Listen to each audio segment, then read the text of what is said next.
नमस्कार श्रोते हो, रेडिओ जयंतच्या आनंदी कट्ट्यावर मी अनुराधा आपण सर्वांचं मनपूर्वक स्वागत करते. श्रोते हो, आपण नेमके कसे असतो हे फक्त आपल्याला माहिती असतं.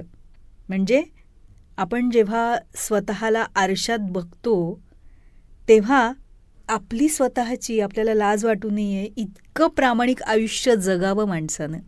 हाच विचार प्राध्यापक रफिक शेख यांनी फार छान मांडलाय. ऐकूयात वाजच्या आनंदी कट्ट्यावर. जगातल्या हजारो चेहऱ्यांमध्ये आपली खरी ओळख कुठेतरी हरवून जाते, हे कळत नाही आपल्याला. पण त्या चेहऱ्यांच्या गर्दीत सुद्धा जो स्वतःशी प्रामाणिक राहतो ना, तोच खरा हिरा असतो, सच्चा, उजळ आणि निखळ. आपण जे बोलतो तेच वागतो का हो? खरं तर हा प्रश्न फार साधा वाटतो, पण त्याचं उत्तर आयुष्यभर पुरवणं म्हणजे आत्मशुद्धीची एक खरी तपश्चर्या आहे. आजवर हजारो महात्मे, विचारवंत, संत, तत्वज्ञ यांनी एकच सांगितलं, स्वतःपासून सुरुवात करा.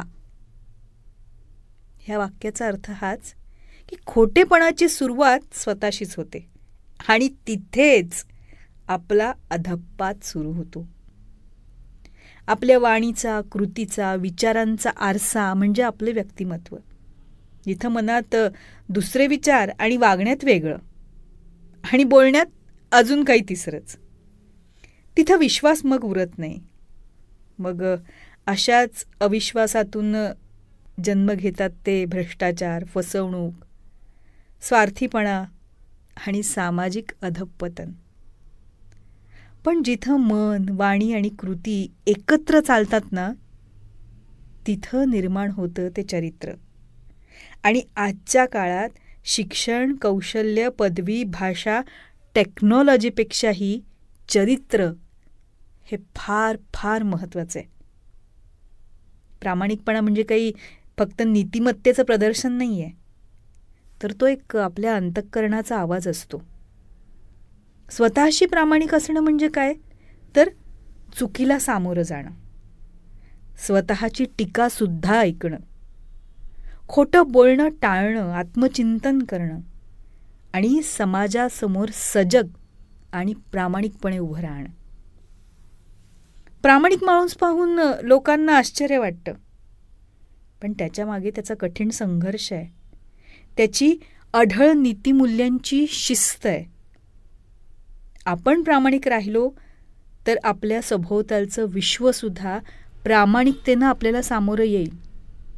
कारण प्रामाणिकपणाचं एक विलक्षण वैशिष्ट्य आहे की ते इतरांनासुद्धा प्रामाणिक बनण्याची प्रेरणा देत असतं. स्वतःशी प्रामाणिक राहणं ही कोणतीही परीक्षा न घेता देता उत्तीर्ण होण्याची एकमेव गुरुकिल्ली आहे.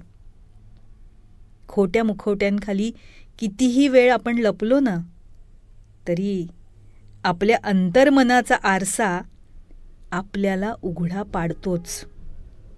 म्हणून स्वतःशी प्रामाणिक राहणं हीच खरी श्रद्धा आहे, हीच साधना आहे. पटतंय ना? तेव्हा श्रोते हो, हा होता आनंदी कट्ट्यावरचा आजचा सुंदर विचार. तुम्हाला तो कसा वाटला याविषयीची तुमची कमेंट बॉक्समध्ये नक्की लिहा. आणि त्याचबरोबर रेडिओ जयंतचे दर्जेदार कार्यक्रम ऐकण्यासाठी रेडिओ जयंत लाईक करा, शेअर करा आणि सबस्क्राईब करा. रेडिओ जयंतचं सबस्क्रिप्शन फ्री आहे. आणि त्याचबरोबर नोटिफिकेशनसाठी बेल आयकॉनवर क्लिक करायला सुद्धा विसरू नका.